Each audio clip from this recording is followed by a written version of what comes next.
The true proof of mathematics is observational. It's not just a process of pure thought that contrives arbitrary abstractions and then makes deductions from them. Rather, it's a process of observing concrete problems in the world, then mentally crafting abstract concepts and methods to solve those problems. Today on Inductica, we're going to relive the observations and reasoning steps required to build a number system from scratch.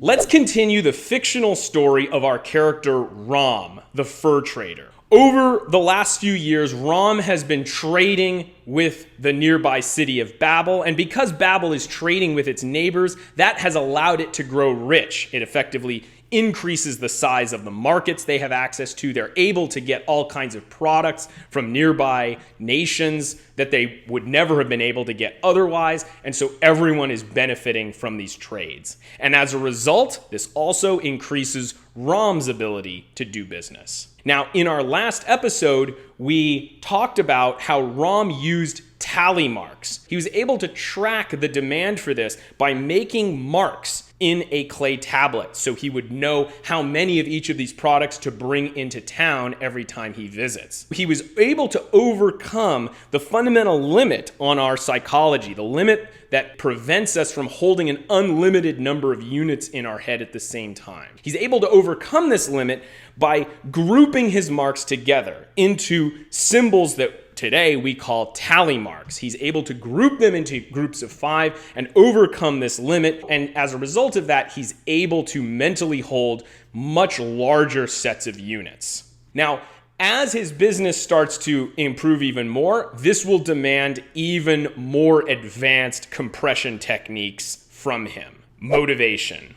As Rom begins to trade in town, he starts trading with a lot more people. He starts accumulating a lot more customers. He's able to expand his business. He's getting wealthier. But as a result of that, it presents new challenges. He is having to keep track of a lot of things. So for example, maybe a lot of people want deer skins. And so he writes down the number of deer skins in his primitive numeral system. Maybe it looks like this. So what we see here is he's able to count 13 groups of 5 and 3. 13 groups of 5 and 3. And so through counting, he's able to fairly quickly understand the quantity there. However, once the numbers start getting larger, he actually stops being able to keep track of all of these units. So for example, let's say this is the number of deer skins that are demanded of him this time. This turns out, I'm not going to make you count it. Turns out it's 23 groups of 5 and 2.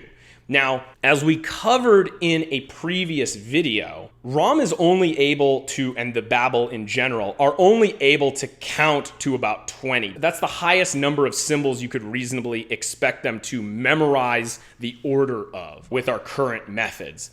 And so as a result, he would be able to pair these symbols in one-to-one correspondence with one another, again, using a prior generalization from a prior video. You can see that these are going to start to stack up, and we're going to have to reference prior videos more the further we reason through this process of rediscovering mathematics. Anyway, he's able to pair these symbols in one-to-one correspondence with the goods that are demanded of him. But he's not able to look at this and know how many items are demanded from him just as a glance. This just looks like a bunch of numbers to him. So that leads him to the following question. How can I write numbers down in a way that can help me quickly differentiate between large quantities? Investigation. Rom knows that the idea of grouping can help him here, so he's going to take it further. And this is a reference to also a previous video that you can see linked in the description. So what Rom decides to do is that every time he gets 5 ones, he's going to group that into not a grouped set of ones, but he's going to group that into a whole new symbol, V. Okay? So as a result, his 13 groups of 5 and 3 is going to change into this. He puts a V for each of the tally symbols. Now, this doesn't really solve the problem, but he has a long-term solution to this. He kind of knows where he's going with this ahead of time, so he takes it one step at a time. So every pair of V's in his number, he condenses those into an X. Now, What's going on here is that each V is in one-to-one correspondence with 5 units in the group. You can see that this actually uses quantitative comparison, but instead of pairing numerals one-to-one with items in a group, he's pairing each of these numerals, each of these V's, with 5 units in the group. So he's using that basic idea of one-to-one pairing, only it's 1-to-5 pairing now. And then every 2 sets of V's is turned into an X. And so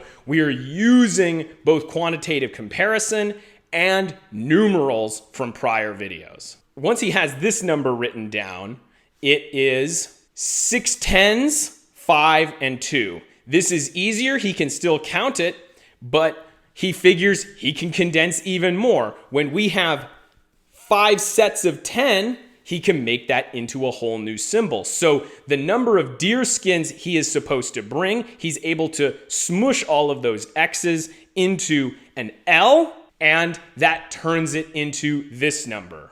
Rom is able to represent this written number much more compactly, where before it took all of these symbols to represent this quantity. Now it's this very few number of symbols, and they're even ordered in a certain way, which makes thinking about them easier. He can look at the symbol and that helps him keep track, but how would he represent it in his mind? He would call it 50, 10, 5, and 2. It's a little awkward, but you can see how it makes sense. He would not say 67, okay? Because he's not thinking of it as 6 tens. There's no six, there are 6 tens here, but he's not going to think of it that way. There's a specific number for 50. There's a specific word he's going to say for 50. And that word, whatever it would be in his language, it would represent 5 tens, but it would be its own symbol, its own concept. Again, this number would be stated as 50, 10, 5, and 2. A little awkward by our standards, but much better than keeping track of some enormous set,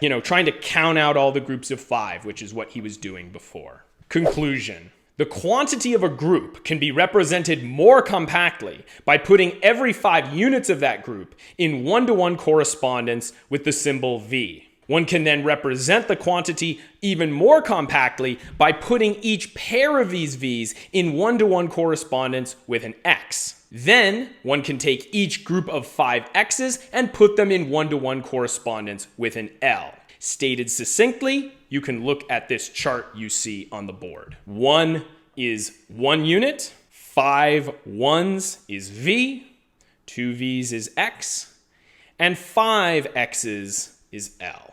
Now, Rom is able to use this number system to great effect. Notice how he doesn't have addition or subtraction yet, but he's at least able to keep track of larger quantities. And simply, while doing business deals, he writes down certain quantities, he's able to look at them, and he's able to reason much more effectively about a business transaction because he can simply look at a really large quantity and tell the difference between that quantity and a different quantity. So this is very effective. However, he starts running into a little bit of a problem. Sometimes he has trouble differentiating between 3 and 4. Sometimes your eyes just kind of blur out, and sometimes he finds wait, how much is it? He finds that he needs to count the individual tick marks there, and so he comes up with a solution. What he does is that whenever he writes a 3, he writes it in the ordinary way. But whenever he writes a 4, he puts a little dot in between the sets of 2, so that very clearly becomes 2 and 2, which he knows is 4. This is also very important for differentiating 3 tens from 4 tens. So in this situation, 3 tens, he's going to leave it as 3, and he's just going to remember a 3, it never has a dot in it. But for 4, it's 2 tens, dot, 2 tens, and so that's very quickly understood to be 4 tens. Now, some of you are probably thinking, wait a second, that's not how Roman numerals works. Yeah, I get it, James. You're trying to do this shtick where you're reinventing mathematics, but you haven't reinvented Roman numerals. Roman numerals, the way they write 4 is IV, 1 less than 5. The way they write 9 is IX, 1 less than 10.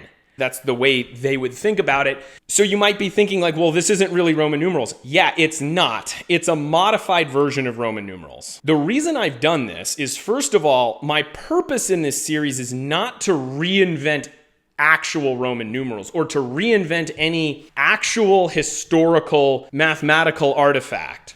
My purpose instead is to develop some kind of number system which will allow us to reach the system we have today. I would maintain that we can't just skip directly to the number system we have today. We have to go through an intermediary period where something like Roman numerals is used. So all that's required is that I induce some system that is similar to Roman numerals. Now, why have I not induced actual Roman numerals? Well, it turns out that later in the process, this system makes addition, subtraction, multiplication, and division in Roman numerals much more mentally taxing. And so for the ease of presenting these concepts and presenting a proof of these concepts, I've decided to induce this modified version of Roman numerals. It's modified, but it still performs the same task of making sure people don't get overwhelmed by 3 symbols versus 4 symbols. Closing remarks. ROM is able to put groups of units into one-to-one correspondence with certain symbols. 5 units being in one-to-one correspondence with a V, 10 units being in one-to-one correspondence with the X symbol. By doing this, he's able to represent the physically large with the mentally small, which continues to expand our mental capacity to handle more units. With ROM's tally symbols, he was able to distinguish 20 and 25 at a glance. But now he's able to distinguish the numbers that we would call 249 and 250. He's able to distinguish those at a glance. This has made the mind 10 times bigger than it was before, and we've only just gotten started. We only have the archaic system of Roman numerals. So there's a lot more to go, and if you'd like to see the next chapter in this epic mathematical journey,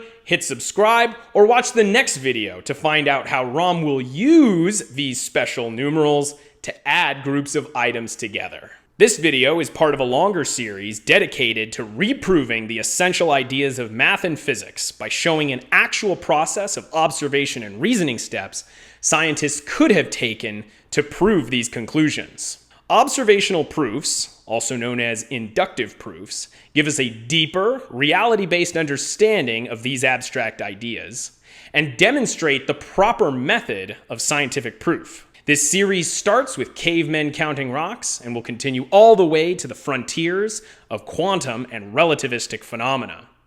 This epic story will proceed in a possible order of discovery, since science always progresses by reasoning about observations using what has been discovered earlier. To discover the long-term goal and the true power of this project, visit my channel page for more information.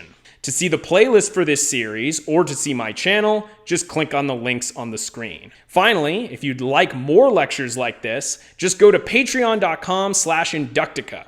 For just $5 a month, you gain access to the written, rigorous forms of these proofs, as well as my 34-hour lecture series, An Inductive Summary of Physics. I'll see you in the next video as this inductive journey continues.